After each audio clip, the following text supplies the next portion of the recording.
Well, now that you've got a bunch of the back-end parts of Echo set up, you need to create some user accounts so we can have some people log in and do something. Yeah, let's do it. Okay, so again, in these videos, I'm kind of teaching Hailey's trying to be the person who's never seen it before and just go through the process with us all together. So let's hop over here. Hailey, where I am is I'm inside admin. I'm over underneath the users and permissions. There's two main headings that you have here, the users area and the permission sets area. We also have a scheduler area. We're not going to discuss that right now, but mainly just focus on users with a little bit of permission set. So, all right, so what do we do? Well, we need to create a new user, right? So let's do that now, and we'll just give this user a name.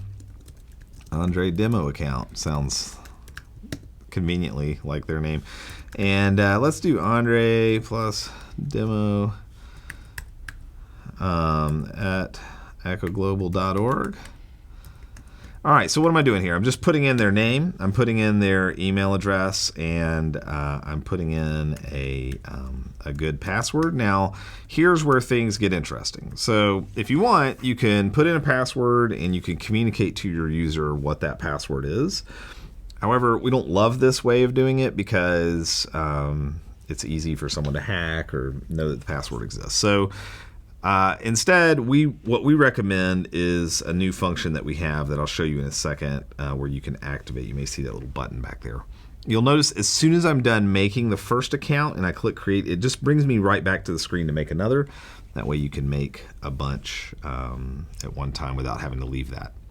So now that I've done that, if we look down below here, we'll see that Andre Demo account has been created. But you'll see I'm not active yet, right? This user account's not active yet. So, Hailey, what do you think I would do next? Maybe click that big activate button. Yeah, that's great. Man, you're so intuitive on this stuff. So, so let's see. So as I scroll through the list right now, that's the only activate button. It could have been I created like 10 accounts, and if I did, I could hit activate all. Now, what does activate do? That's a great question, Hailey. So what does Activate do? Well, it sends an email that I'll show you in just a second. You don't have to do this. So Activate is really sending an email to that user kind of announcing that they can now sign in to Echo and create their account. So let's go ahead and activate. You'll notice when I do that, activation is pending. And when we go over to my email here, you'll see I've got this new welcome to Echo email. And so this is just going to say welcome to Echo Global. Click the button below to set up your password. Try to keep it straightforward, simple. Very simple. Yep, hopefully not really much confusing there. So they can just create that password, and when they do, it's just going to bring it in, and then they'll go in and build whatever the password is they want. We like this way better than sending the password because this is all encrypted. This stays totally secure, and you're not like just creating the same password and telling everybody what the password is, and I could just log into any of the user accounts. This way each user is creating their own password. Okay, so that's what that looks like. And you'll see right now that this activation is pending. And so it's pending, meaning the email's been sent. I'm over here. Let me go ahead and create a password here.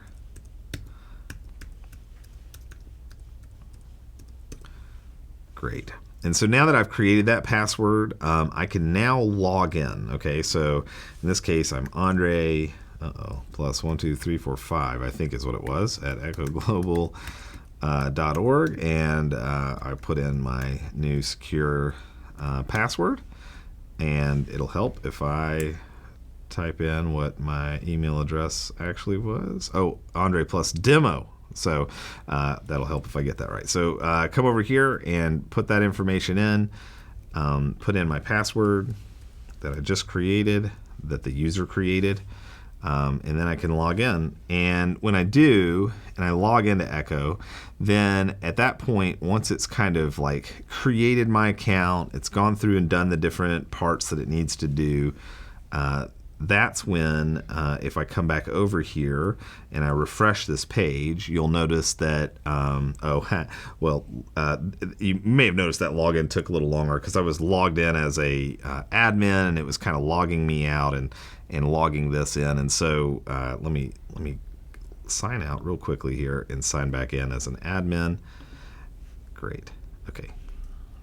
Now, let me go back over. Hey, I'll show you how we navigate back to it. So we go over to admin, and then we go down to users and permissions. So now you'll notice there's no more button. There's no pending, and you'll see that user account that we created is now active. So that was a little weird because it logged me in as that user, which is not an admin, so it was taking me out of the admin experience. Okay, so that's the activation. And then inside here, you'll notice we have some other buttons. This phone is really something you're only going to use if you're a phone user doing phone calls. This is where you can set that user account's phone number. They can do it themselves as well, but this is a way for you as an admin to set up their account. You can watch one of the phone-related tutorials if you want to know more about that. This edit button will take me into their account, and here I can do just a few things. I can edit and change any of the information around them. You'll notice we have name and alias. This is interesting. We've learned that our users, or I guess I should say your users, can log in and they will frequently just change their name to a different name. And it's very common among volunteers. So this is a little bizarre, isn't it? You wouldn't expect like Susan Smith to just change her name to some other totally different name, but she does. And so this gets terribly confusing when you're trying to run a report and you're like, who is, Jennifer Johnson? And it's like, well, that's not the same person. So what we've done is this name here is the name that you as an admin gave this account when you created it. This name here is the name that's displayed, like if they're in a chat, this is the name that's displayed when they log into the system. This is the name that's displayed. And that way, even if they change this to, some totally different name, you'll still always know, oh, okay, that's actually this person. Is this for privacy reasons, like if they want? I don't know why people do it, but yeah, I think so. It's really weird. Like, it was a surprise, right? Like when we were building Echo, we never thought, what's going to happen? People are going to create their account and then log in and completely make up a different name, but they do. So I think it's the beautiful nature of volunteers. So yeah, it's just a surprise. So that's why you see both of those here. And when you run a report, you'll always see the alias and see the name. Just always kept keeping the admin up to date. Like, hey, I know you know them as Andre demo account, but they said their name is actually, whatever their name is. So that's what that is inside there. It's surprising, isn't it? Yeah. I wouldn't have thought about that. Nope, we didn't either. You can change their password here. You can impersonate them, and when I do that, it's actually logging me in as that user into Echo, and then I'm seeing Echo exactly the way they see it. So this is really helpful when they're like, I don't see anything in the queue. It's like, oh, well, you can log in. And, yeah, me either, right? Or that's weird because actually I see 100 things. And so the only thing different, obviously, is you have this bar. And so you just click this red bar, and that'll log you back out of them and log you back in as yourself doing that. So that's a nice way to kind of troubleshoot and just kind of see what they're seeing. Okay, and then also inside here, I can go in and see when they joined, when their last login is. I can make them an admin or not by choosing that checkbox. I can change their role from operator to manager. This really doesn't do too much, except that you can go ahead and we can make this person a team member. Hey, here's a good one. So I've added you, Hailey, to be kind of like this person's the manager of that person. And then also you'll see Adam Rutherford, parentheses, Adam Smith, right? So here's an example of like somebody, he really is Adam Rutherford, but he's changed his name as Adam Smith. That's how that'll kind of show up. Okay, so now I can see that. And with that, I get some special things I can do. So I can make it so that that person, instead of just being an operator, they can be a manager. And then by being a manager, I can make it so that I see Hailey and Adam's conversations that they have. I can get a daily email of just my team and what they've done and some other things like that. So it's a way to kind of give a little bit more permission than not admin level, but a little like, hey, here's your team. Each day I could get a daily report and see like, how did Hailey and Adam do yesterday? How much did they do? Did they do more or less than they normally do? So that's what that would be for. And then of course I could delete the user from that editing page. And then I can just hit done to save. And of course, this little Echo logo is just on our video here.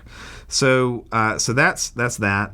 There's some other things where you can see some history about them, but usually reporting is the better spot to do most of that. Okay. So, yeah. So I think that's the main pieces around this. What I guess I would say is just the summary is. You can create your user account. You have this activate button, but they're really already active, right? So if I knew the password was whatever the good secure password was, I could go ahead and log in. You wouldn't have to push that button and send me a link. So if I was sitting next to you, you created the account, I log in my computer, you could say like your password is, and I type it in and hit enter, then it would just make that button go away and it would already say active, right? Oh, right. Okay.